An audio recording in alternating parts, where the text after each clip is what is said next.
1, 2, 3, 4 test.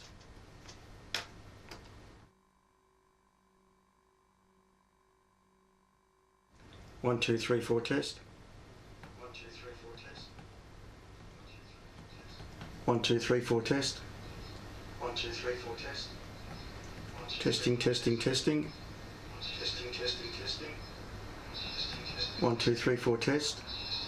1, 2, 3, 4 test.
One, two, three, four test.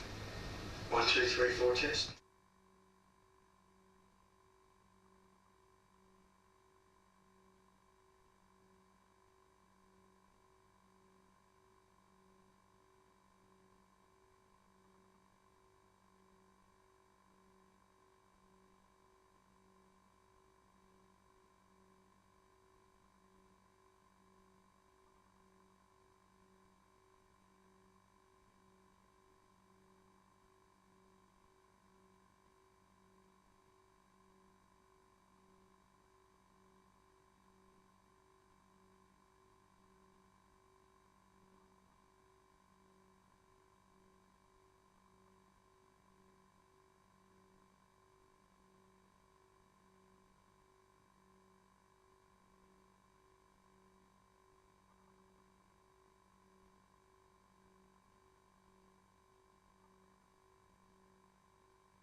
Right, yes, I had a microphone failure this evening, so I'm on the backup mic. Welcome to the Amateur TV Net. My name's Neil, VK3BCU, and this net is held every Tuesday night at 8 PM through VK3RTV, which is the preferred way we like you to watch it, through a set-top box and a vertically polarised UHF antenna.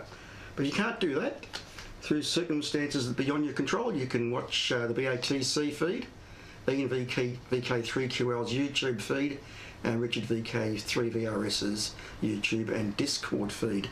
Quite a few people have checked in this evening, and they are VK3HB James, VK3JCO John, VK3BVR Bob, VK3VRS Richard, VK3TTF Steve, VK3PI Mark, VK3JDA David, Fred VK3ZAQ, and Peter VK3TLF. And David VK3JDA. Welcome back to Amateur TV.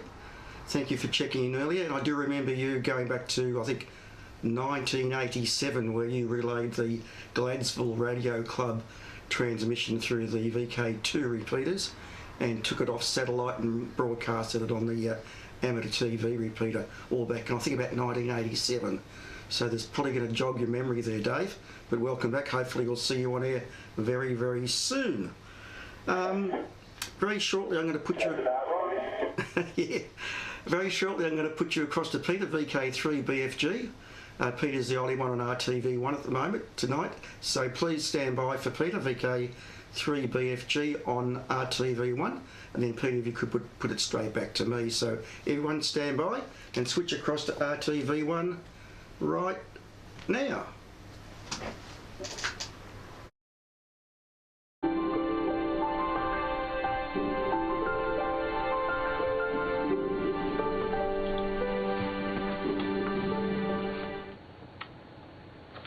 Yeah, thanks Neil, and good evening everyone. I'm Peter, VK3BFG, in not so sunny Wantirna South, although it was a nice afternoon it turned out. Hopefully tomorrow it'll be sunny if not cold.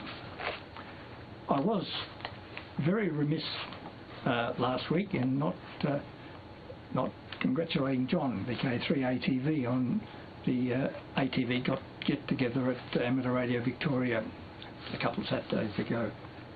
It was a great success, John, and I think we need to do it again, but not too often, maybe twice a year or something like that. It certainly was well attended and a big success.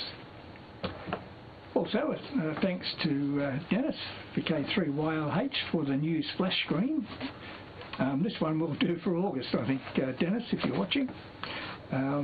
We're sort of through July, and I put up a little bit of a montage of some stuff that I had on file. But I certainly have a lot of splash screens on file now. It's been going on quite a while, and I'm not sure how you actually get new ones from time to time, but you seem to do that. So that's great stuff. Thanks. Just a reminder to everyone that hopefully we're going to have the Amateur TV QSO party, which will be on our Saturday, the 30th of August. It's always the last weekend in August. At this stage, I'm sure we'll have our friends from South Australia. We'll also have Art, WART-RMC, from Ohio, and he's got some news about receivers being developed over a couple of years now, maybe 3 I think, but I think it's pretty close to being available and quite interesting.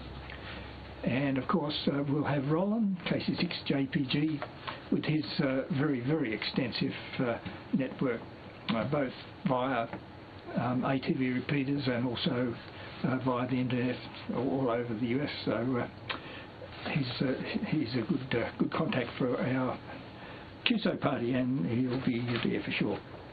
Now, I haven't been able to make contact with Martin Charman in the UK. I've tried a couple of different email addresses without success at this stage. I've gone through the BATC, and I used one that we used last year that was a different one. So if anyone's got any way of contacting Martin, if they could let me know, we'll try another channel, because the Saturday night event via Q0100 was pretty well received last year. The other thought is, if somebody can remember the call sign of the South African person, that would be another avenue, I would think. And of course we were able to access quite a few different stations all over Europe there. But Martin and the South African were 2 key ones, I recall. So if anyone can help, I'm looking for all the help I can get. We're sort of just entering August now, and there's a little bit of water can flow under the bridge, but surprising how quickly 4 weeks will go. Anyway, we'll see how it goes. If not, we'll run with the guys from Columbus and their Zoom channel that they run there, and also with Roland, and that'll be pretty good. Always a long one with Roland, that's for sure, but very interesting with all his network there. Personally here, I've been trying to get my mini tuner working again. I've got the Mini Tuner Express, which is a very nice bit of kit, because it receives from 2 meters right up to 2,000 gigs. No, not 2,000 gigs, 2,000 megs, 2 gigs. but I've got a new PC and it's Windows 11, and it's not behaving very well. I've got the old hard disk with the files on it, but I think there may be some files that are deposited in registry somewhere or other, and I'm not quite with it. So I may have to ring Richard, who's an expert on PCs, to see if we can find a way around that one, because the mini tuner is quite a handy little receiver for receiving DVS and S2 signals. So there we are, that's my troubles. And also I'd like to welcome Dave, VK3JDA. Dave, of course, is one of the old hands, but I can remember that One Tree Hill was in the way. Dave lived over in the Moorabbin area there somewhere, and the repeater was at Olinda, which was a very good site except for the southwest direction, and One Tree Hill was right in the way there, and Dave would struggle to get in. I can recall him putting pictures in. They were pretty noisy, but he certainly tried. But One Tree Hill was in the way. But this time, Dave, there's nothing in the way between you and Mount View, so we should be able to see your pictures pretty good. And I know you've got the standard def SR Systems units from the Eastern Mountain Disease Radio Club, so that'll work pretty well. So I think that's about it for me tonight, but I've got one more thing to show, and this is particularly for James, VK3HB. This is the unit I've been talking about, James.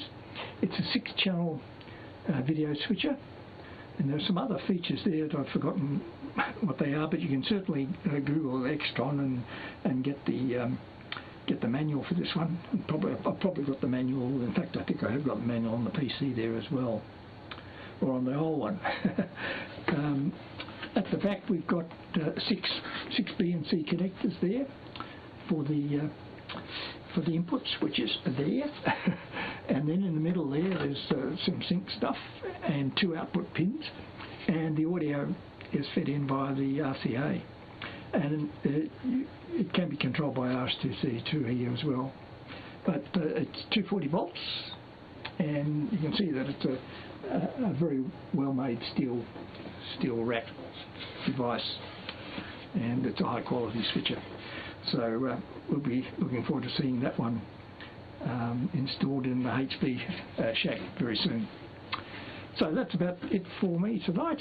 We'll hand it back to Net Control now. So VK3BCU to take it from me back to RTV2, everyone. This is VK3BFG.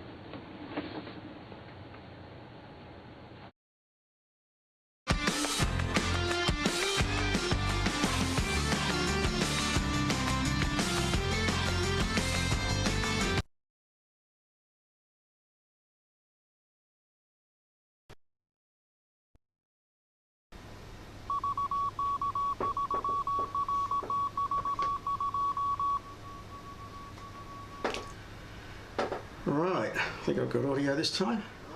Okay. Now, we've got 14 people watching on Ian's YouTube feed, probably a few watching on Richard VK3RS's YouTube feed, our Discord feed, and we had about 9 people check in on RF this evening. So it's okay to have people check in, but if no one comes up with video, what are they going to look at? So this is a plea for people that are going to watch this right now live or on replay. Please consider coming up and giving us a little bit of video, even if it's just a hi, hello and goodbye, just something, because the same stations are coming up every week, and we really need some content so people can make it worth their time to watch. So please consider contributing next week if you can. So Ian, if you're ready to go, we'll switch across to Ian VK3QL, and then Ian, if you could put it across to Mick VK3CH, and then back to me. So everyone, please stand by for Ian VK3QL.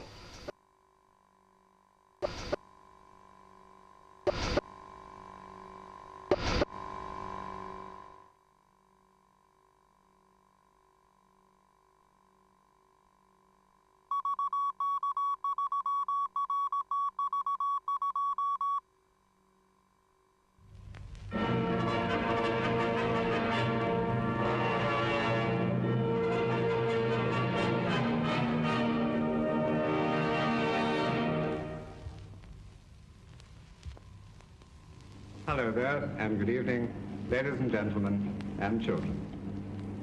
This emblem that you've just seen is tonight the symbol of a historic occasion, the opening of the national television service.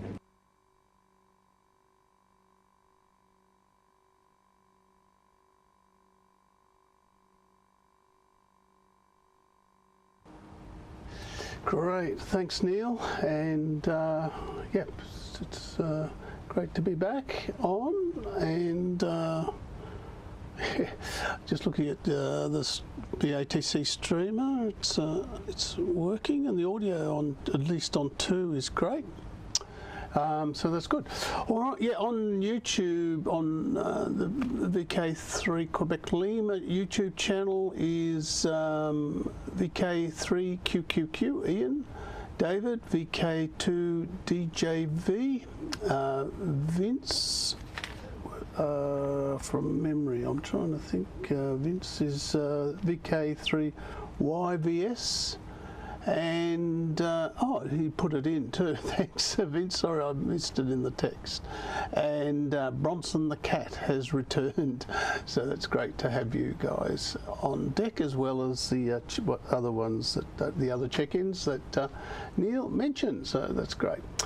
Feels like it's with so few stations coming up on the net. It's great. Yeah, at least we got some feedback that people are interested in what we're doing. All right, tonight the first cab off the rank is Simon, VK G4ELI. Simon went through some of the updates and works that he's been doing, and he adds a little humorous antidote or comment at the end on the trials and tribulations of software developers. So without any further ado, here is Simon.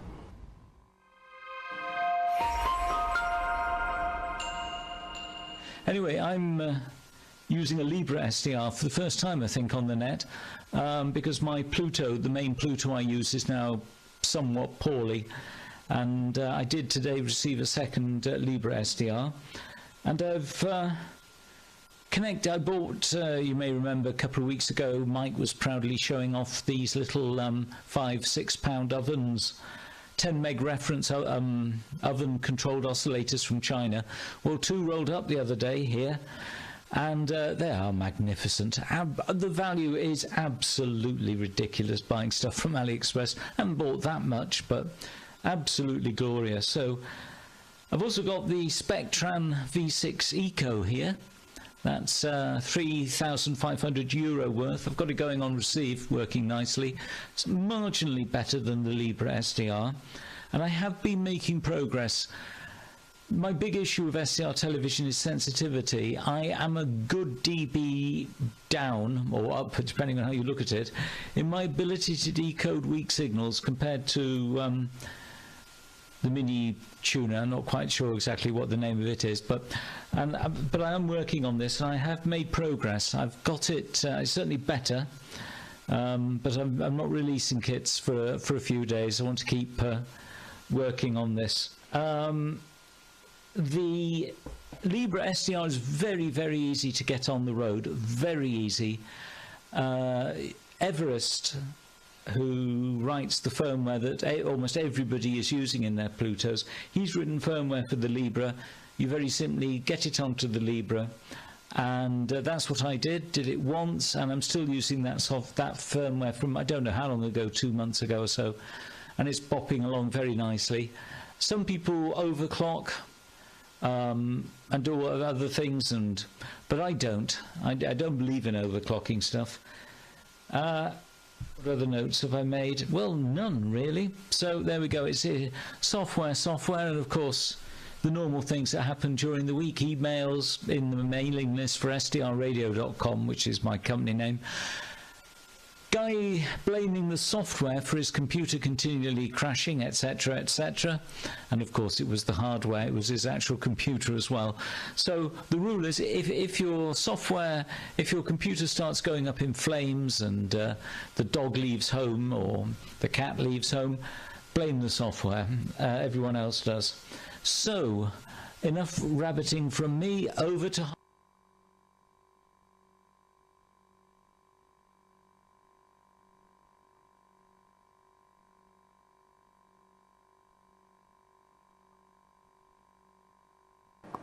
There we are.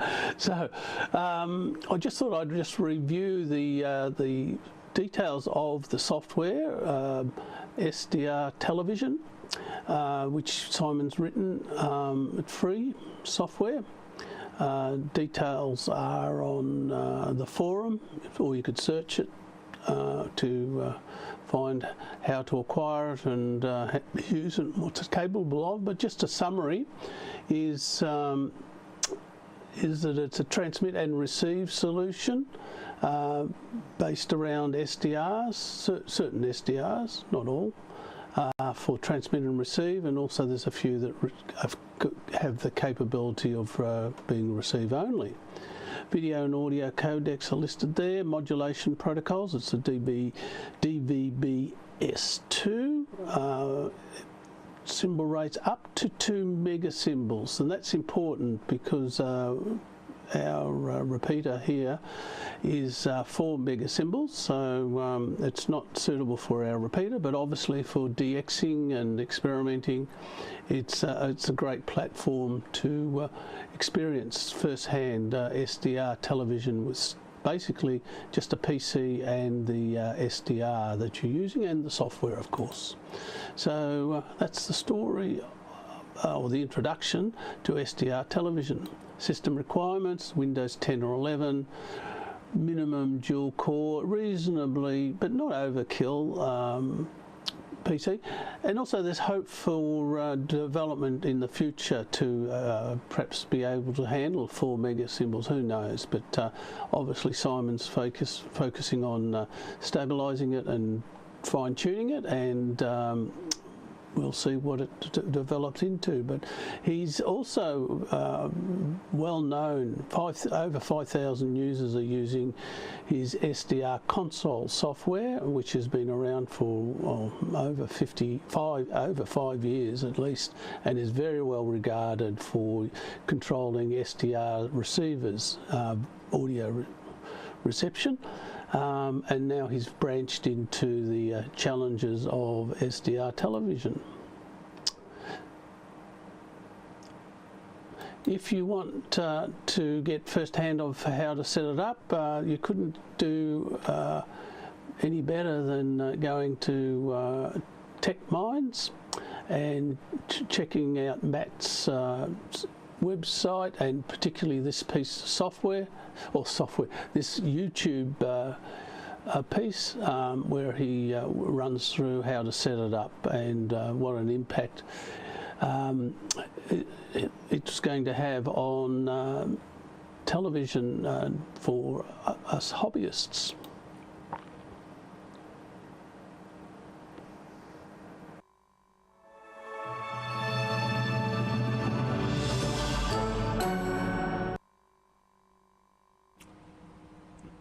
Let's take a quick trip across one of Australia's southern states and survey the world of digital TV repeaters in VK3.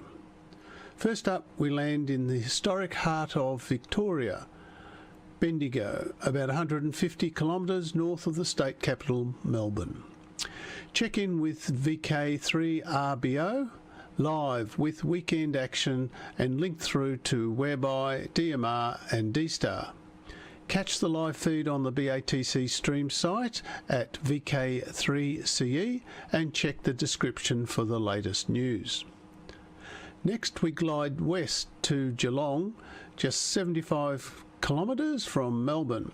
Here, the brand new VK3 RGL digital TV repeater is in test phase, high on Mount Anarchy. Sneak a peek on the BATC stream, listed under VK3GL. Then eastward to Mount Waverley, home of our very own VK3 RTV repeater, servicing over 35 stations and countless viewers. Join our lively Tuesday night net at 8 p.m, streamed on YouTube and Discord. And as spring gives way to summer ahead, let's dive into Melbourne's famously unpredictable 5-day weather forecast.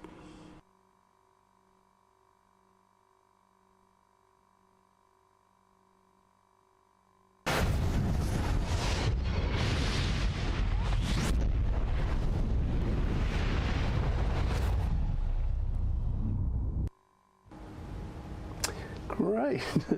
On the RGL television repeater, or digital television repeater, Stephen, I think it was, at the chat at the Amateur Radio Victoria rooms a few Saturdays ago, VK3 TTF, who I think is watching. He checked in earlier. I could be wrong, but that's what I thought I heard, and he gave a good update.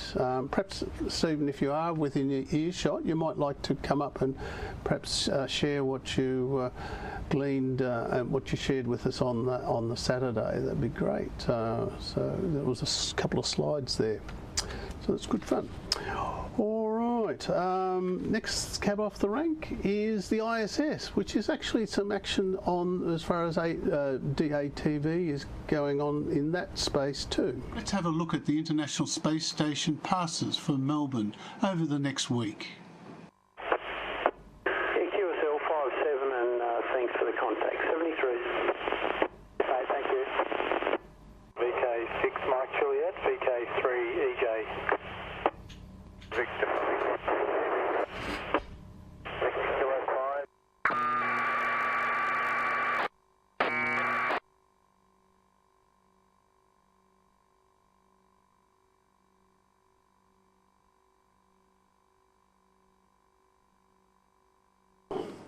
Right, so the ham TV, which is a transmit only downwards, downlink, I suppose you'd call it, ISS on the ISS station will be powered on either very late today or first thing tomorrow morning our time. So it's right on the slate, and of course everyone will be keen to see what the results are for the signals transmitted from the ISS. The information on receiving it can be found on the BATC site. With if you look at ham TV, it's a interesting name, is the title it's under, and the wiki section on ham TV has lots of information on how to receive it and the specifications. The other thing is the BATC forums will have a what do they call it? A stream or a reporting chat line, which will, or a reflector, I think is the term, for allow people to check in and show the report on the success of receiving. The other source of information is an ARIS website. I think it's either the German, or if there's the European chapter of ARIS will have a streaming service available, so do a search for that. It's very early days. This information only came in the last 24 hours, so keep an eye on the BATC forum, and hopefully you'll be able to get into position to receive that information.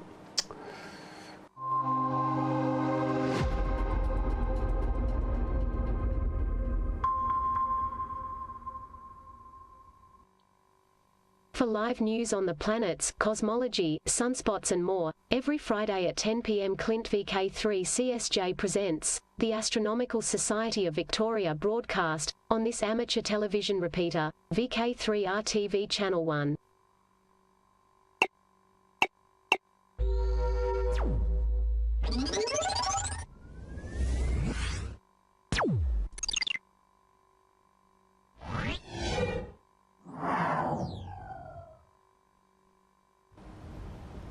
Actually, I haven't had a quiz. Why not? Let's go for a quiz.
Did you know that a video edition of the WIA news broadcast is screened here, VK3RTV Channel 1 by Clint VK3CSJ, every Sunday morning at 10:30 a.m., repeated Sunday evening at 8 p.m.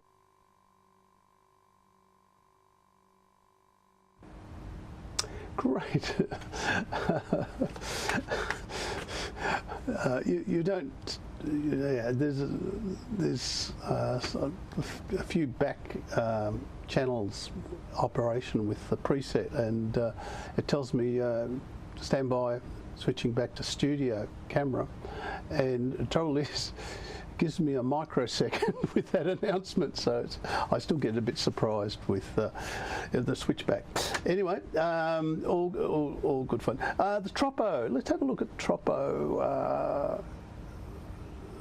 Forecasts for the next few days. Although the weather's pretty ordinary, it's amazing how towards the weekend it's going to be interesting, not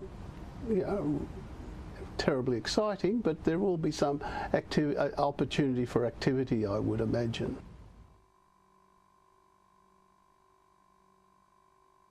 So, as you can see, the purple and the blue, although not particularly dramatic, it is quite reasonable to expect signals to be get a lift and ducting to those areas. So it's always worth keeping an eye open for the forecasts and experimenting.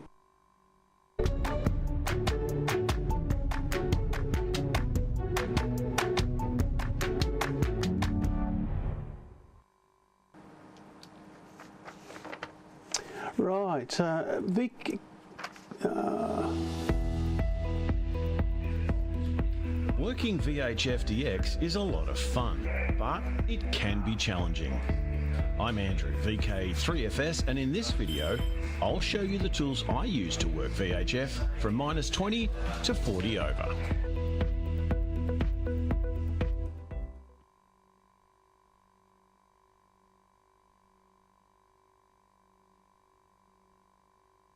Right, Andrew, VK3FS, has got some excellent videos on his YouTube channel, so I do recommend.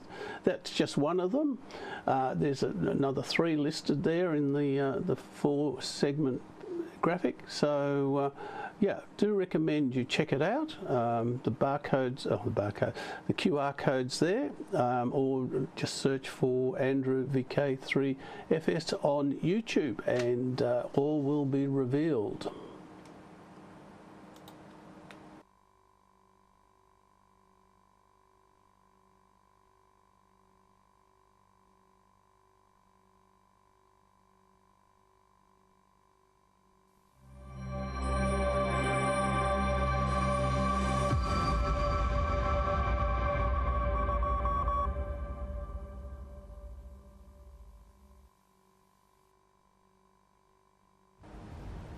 Great. So yes, Andrew's videos are very interesting and cover particularly the VHF and above into the microwave domain. Great, lots of resources are explained and outlined there. All right, let's go for the quiz, and then I shall actually I've got an event calendar too. So here's the hard quiz section. So get your thinking caps on and see how you go with these questions.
So what we have here is the calendar of, we have the ATV QSO party details, draft timetable. It's not set in stone, but this is the way it's run in recent times, and 10 a.m. in the morning on the Saturday till 3 p.m, and then usually or a bit later, perhaps after 3 p.m, depending on the number of stations, and then pick it up again around 7 p.m. to 10 p.m.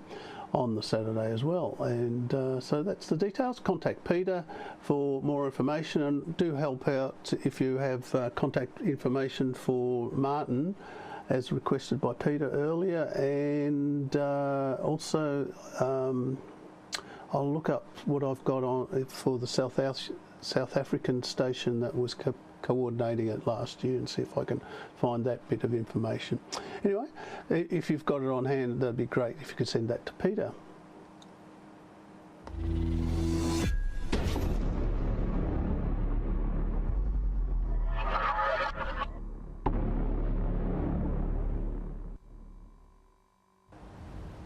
Right, now we have the event calendar.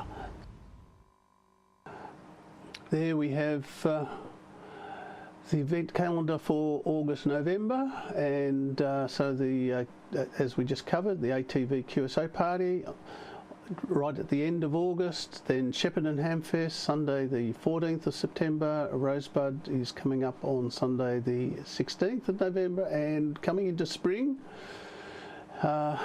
with the warmer weather, is the spring VHF and VHF Plus higher bands field day, 22nd to the 23rd of November.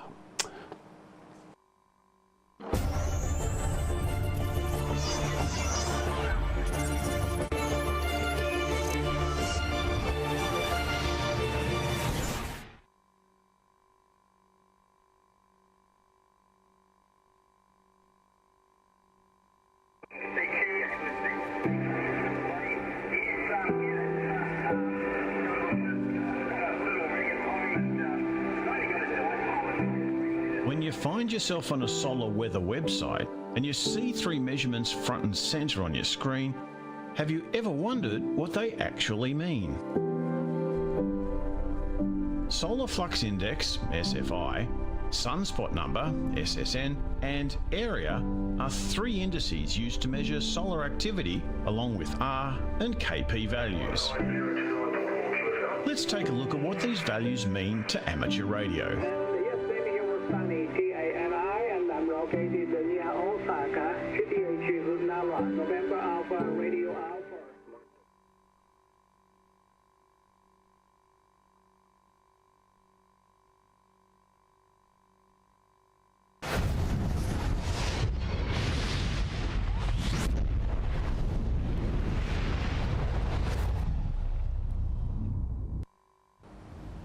It's a repeat bumper. Yeah, I don't know why that's a repeat. Anyway, all good. This is my outro. I'm sure you're sick to death of seeing me, so I'll pass it over to Mick, VK3CH in Doncaster, and with following this outro. VK3RTV provides a digital television transmission that conforms to the... No outro. The joys of a new preset. All right, I'll hand it off to you, Mick, and just do I'll go to test card and QSL card and drop carrier. Good night, and good night to everyone on YouTube. 25 viewers, so that's all good. And so I'll catch you next week.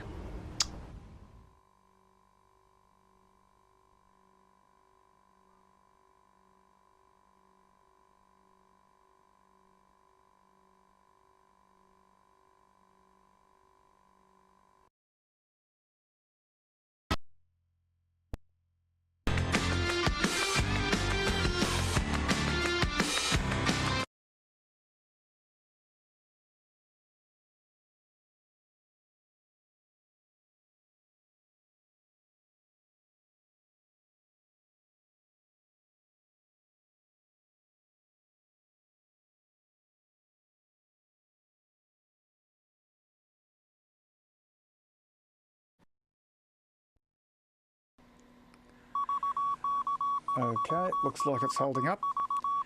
Good evening everyone, Mick, VK3CH, operating out of Doncaster, and the VU meter says audio is there, although I can check with that one. Yes, it is.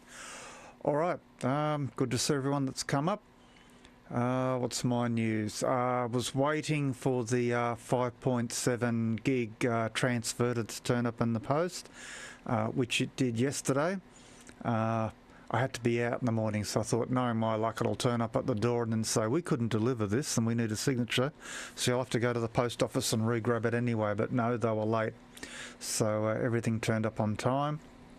So the access to the workshop I need for doing various things won't be happening for about 2 weeks. The guy's up in Queensland on holidays, so I can't really start on that till then. So we'll eventually get round to that. And the other thing that turned up in the post the same day, let's see, that's up on the screen there, the lower antenna, the longer one. You guys might have remembered at the TV meet at the Amateur Radio Victoria, I had a little printed circuit board in its place, which promptly got bumped in the house of all places. So you can see that 2.4 gig beam, that's obviously going to be a lot tougher, but I might actually have to hacksaw off 5 or 6 elements, because that will be too long and it's going to strike things when I'm carrying it from the house to the car. And I haven't actually tried tipping it over on its back and putting it inside the car for clearance, but yeah, if I lose, say, maybe 5 elements or so, it probably won't break me too much, I suppose. I'll have to get on the internet and look up the gain tables, you know, for each element, roughly what the effect would be. But yeah, be tougher than the printed circuit board. So there you go. So and when is the next MAD? August something, I forget, I haven't got the diary in front of me. Yeah, we can always plan these things, but it depends what the weather does when it turns up. But anyway, we'll see how that goes. That's about all I've got.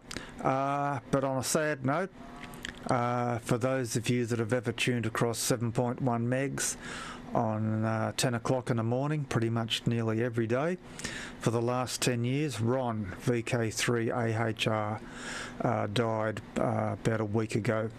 So his funeral will be in a week's time. So I'll probably be going up for that up in Wodonga.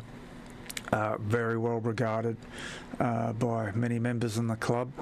And he also used to run the, what was it, the naval net before running the net on behalf of the club. It was kind of his own net. He called it, what, the Australian 40 metre amateur radio net. And he pretty much was on air every day for 10 years. The only thing that stopped him would be if he was really sick. And so, yeah, he, what was it? I think he got diagnosed with some sort of cancer. I'll find out when I get up there. And anyway, I think within about 2 or 3 weeks, yeah, just finished him. So pretty quick and pretty aggressive. So a bit of a shock and sad to everyone that's up there. Even Ross in his shop would have the HF on, so he could demonstrate the radios, knowing that that net would be on virtually religiously from 10 o'clock to about nearly midday. 7 days a week. So there you go, Ron, VK3AHR, silent key. Alright, that's all from me, so I'll hand it back to you there, Neil. And yep, cheers everyone.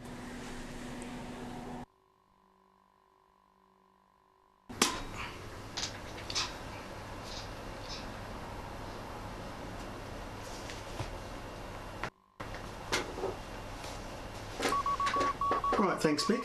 Sorry to hear about the silent key there. Unfortunately, we're all getting older. Okay, that's all for this evening. Thanks everyone for watching. We've still got 25 watching on Ian's YouTube feed. I did see it max out to about 27, so that's fantastic. So for all the people that did come up tonight, thank you very much. And we'll see you all next week. So tune in next week. Cheers.